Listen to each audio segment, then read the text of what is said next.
समस्त युवा साथियों को मेरा सादर प्रणाम। दोस्तों, मैं आपके लिए हमारे भारत से जुड़े महान व्यक्तित्व जिन्होंने इस देश के लिए अपनी छाप छोड़ी है और जिनको हम किसी न किसी रूप में याद करते रहते हैं, तो हम ऐसे ही समाज सेवकों के जुड़े नामों में एक नाम राजा राममोहन राय के बारे में आज चर्चा करेंगे। तो सबसे पहले हम बात करें, राजा राममोहन राय एक समाज सुधारक थे जिन्होंने भारत के लिए बहुत कुछ किया और हमारी परंपरागत जो रूढ़िवादियाँ चली आ रही है उन्होंने उनको ख़त्म करने में हमारी एक तरफ से सहायता भी की है। तो हम इनके बारे में कुछ बात करते हैं। सबसे पहले हम बात करते हैं, इनका जन्म 22 मई 1772 में बंगाल प्रेसिडेंसी में हुआ था और ये एक बहुत ही विद्वान व्यक्तित्व के धनी थे। इनको अनेक भाषाओं का ज्ञान था, अरबी, फारसी, संस्कृत, इन तीनों भाषाओं में ये प्रखंड विद्वान थे। अब बात करते हैं इनके जीवन के आगे के घटनाक्रम में।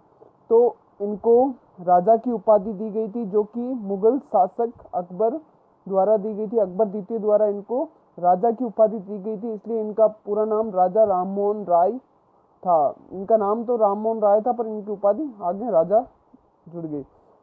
इसके बाद इन्होंने ब्रह्म समाज की भी स्थापना की थी। 1828 में इन्होंने ब्रह्म समाज की स्थापना की थी, जो ये एक ऐसा समाज था जो एक सर्वोच्च स्तर के अस्तित्व में विश्वास रखता था।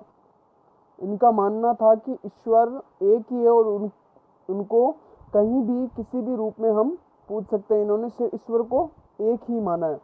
अब इन्होंने समाज में अनेक सुधार भी किए थे। इनके सुधारों में इनके द्वारा भारतीय समाज में व्याप्त अनेक सामाजिक व धार्मिक बुराइयों का अंत किया था और इनमें से महत्वपूर्ण थे, इन्होंने एक तो सती प्रथा का विरोध किया था, दूसरा इन्होंने बाल विवाह का भी विरोध किया था और इन्होंने सती प्रथा को बैन करने के लिए सर विलियम बेंटिंक की सहायता से इन्होंने सती प्रथा पर रोक भी लगाई थी। इनका उपनाम था इनको भारतीय पुनर्जागरण का जनक भी कहा जाता था। अब बात करते हैं इनके वैवाहिक जीवन में। इन्होंने 3 शादियां की थी। इनको पहली पत्नी के निधन के बाद दूसरी शादी की, दूसरी पत्नी के निधन के बाद इन्होंने तीसरी शादी की। अब बात करते हैं इन्होंने भारतीय समाज में क्या विशिष्ट सहयोग दिया। इन्होंने 1817 में एक हिंदू कॉलेज की स्थापना करी थी जो कि कोलकाता में की थी। हिंदू कॉलेज था, 1817 में स्थापना की थी। इन्होंने कलकत्ता में डेविस हर्रे के सहयोग से ये हिंदू कॉलेज स्थापित किया था। इन्होंने वेदांता कॉलेज की भी स्थापना की थी और इस कॉलेज में अध्ययन का तरीका भारतीय और पश्चिमी जो शिक्षा थी इन दोनों का मिश्रण था कि इन दोनों को मिला के अध्ययन किया जाता था। और इसके बाद इन्होंने एक विदेशी दौरा भी किया था। 1830 में इन्होंने यूनाइटेड किंगडम की यात्रा की थी जो कि मुगल साम्राज्य के ये राजदूत बनके वहाँ गए थे। इसके बाद हम बात करें तो इनकी सबसे लोकप्रिय पत्रिका थी जो संवाद कौमुदी नाम से जो पत्रिका थी, जो ये साप्ताहिक पत्रिका थी जो कि सामाजिक सुधारों से जुड़ी लेख छापती थी। अब बात करते हैं इनकी मृत्यु का। इनका स्वर्गवास 27 सितंबर 1833 को हुआ था। इनको इंग्लैंड में इनका अंतिम संस्कार किया गया था।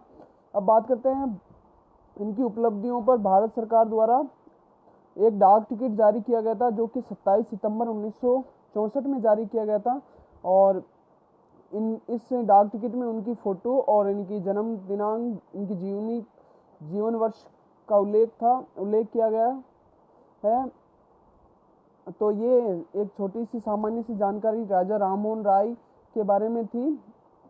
उम्मीद करता हूँ आपको ये जानकारी पसंद आएगी। अगर आपको जानकारी अच्छी लगी तो वीडियो को लाइक करें, शेयर करें और सब्सक्राइब करें। धन्यवाद।